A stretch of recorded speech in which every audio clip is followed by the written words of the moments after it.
gulay kong kalabasa na may gata. Yan. Ito po yung gulay na walang bitchin. Asin lang talaga. Kasi pinabawalan ako sa doktor ng bitchin. Kaya wala na siyang bitchin talaga nito.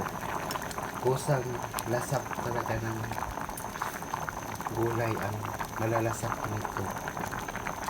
Wala na akong ilalagay kung ano-ano pa. Kasi sabi ng doktor, bawal daw ng bitchin.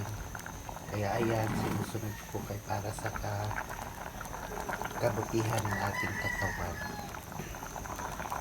Ito po ay gulay na napakasarap at maraming vitamins po ito. Dalawang klase lang po yan, okra at saka kalabasa lang po. Na may gata siya. Ayan. Masarap talaga siya. Sobrang sarap talaga. Hindi ko ipagpapalit sa mga iba-ibang mga niluto nito. Napakasarap talaga.